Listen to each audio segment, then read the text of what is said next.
Hello guys, welcome back again sa ating YouTube channel, no, The Action Man. Una sa lahat, may galab shoutout po sa lahat ng mga kakampeng at sa mga hindi man mga kakampeng. Kung interesado ka sa video ito, patapusin mo na hanggang dulo at huwag nyo lang kalimutan na i-like at i-share ang ating video para malaman naman ng ilan sa ating mga kababayan na nagtutulog-tulugan sa katotohanan. So muli naman nagbabalik ang nag-iisa niyong host na si The Action Man para magbigay ng komentaryo at reaction sa mga mainit ng issue ng bayan. So ito ho mga ka-action, mga kakamping, no, may gusto lang ho ako na i-share sa inyo. Regarding pa rin ito kay Harry Roquita ho, mga ka-action, mga kakamping. So alam naman po natin na marami ang gumisa dito kay Harry Roque nung hearing sa Kongreso ho, mga ka-action. Isa na po si Johnny Pimentel na kahit pinaikot-ikot niya pero nadudulas at napapaamin ho siya. Oo. Pero dito ho mga ka-action, abogado sa abogado ho ang labanan. Kasi minsan na rin ginagamit ni Harry Roque na siya daw ay abogado. Yes, abogado ho siya. At ginamit niya ang kataganayan nung sa Senate hearing siya. Pinagmamalaki niya na siya ay abogado at alam niya ang batas. Okay?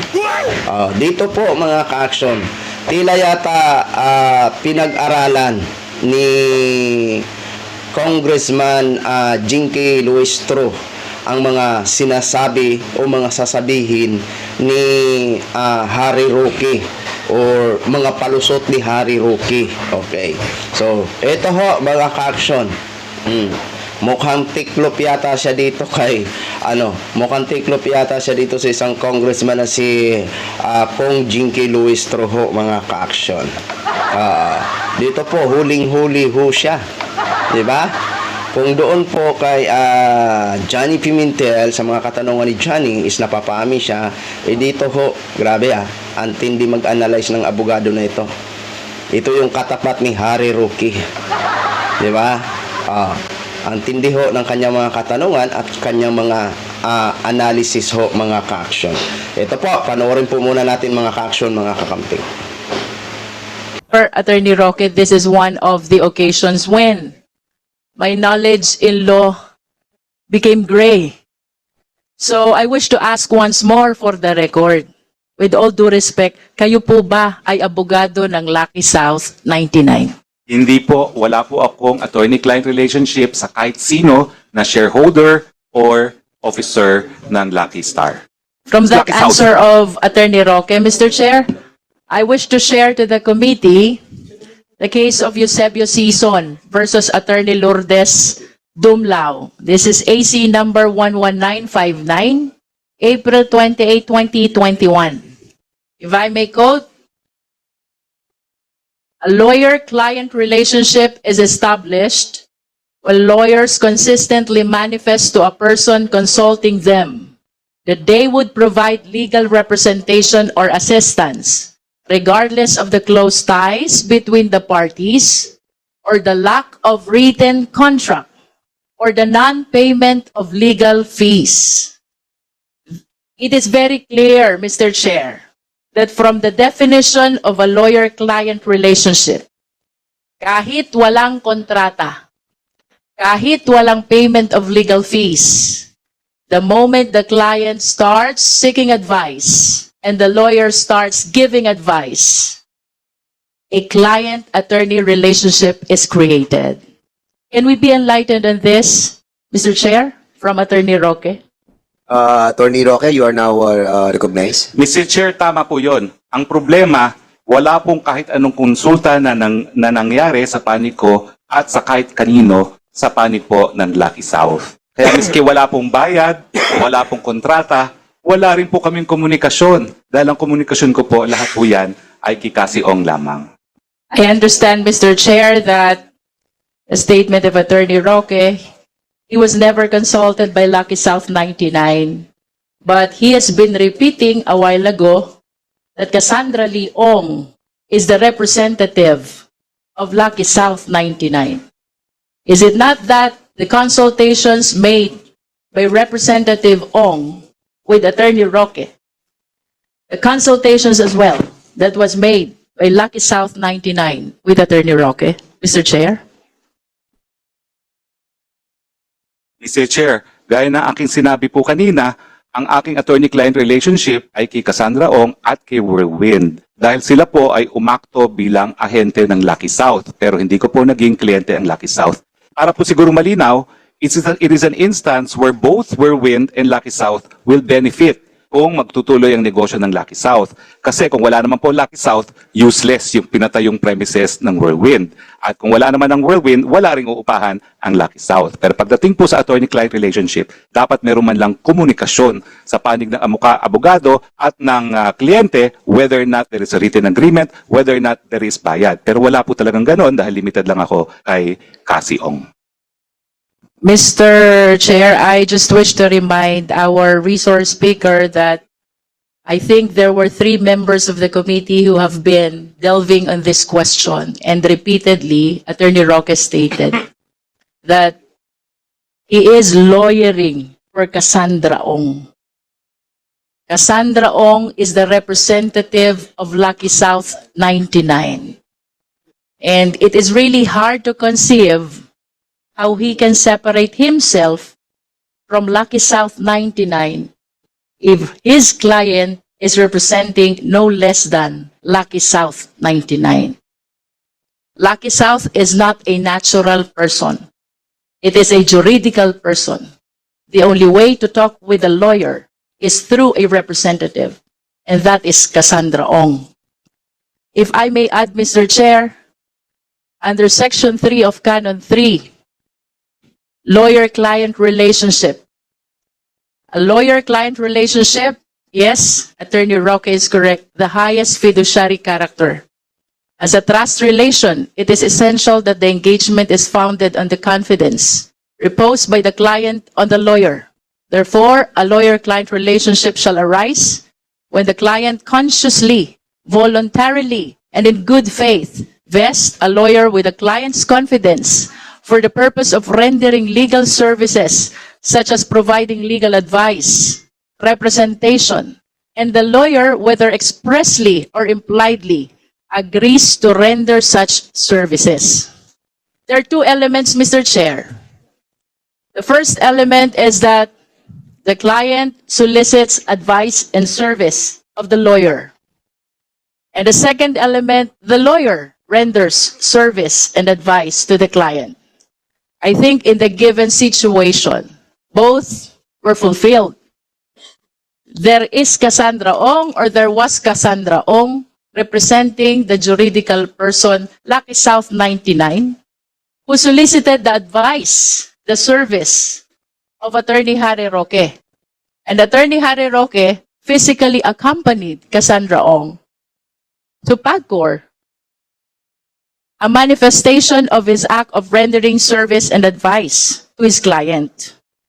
I humbly submit, Mr. Chair, that I think there are sufficient legal provisions to establish that a lawyer-client relationship was indeed created with Lucky South 99. Mr. Chair.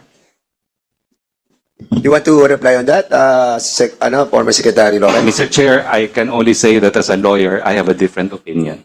I acknowledge that there is lawyer-client relationship between me and Cassie Ong as representative of Whirlwind, who in turn acted as agent for Lucky South. But that does not mean that Lucky South gave me their trust and confidence to represent me, and I will repeat it. Kung kukunin po nila ako to quash the raid on their property, I will readily accept it. Pero yun nga po, hindi nila gagawin yun. Dahil sa tingin nila, ang kritiko ng gobyerno, hindi magpapanalo ng kaso sa kanila, magpapalala pa. Mr. Chair, earlier, Attorney Roque likewise stated that Whirlwind is the agent of Lucky South.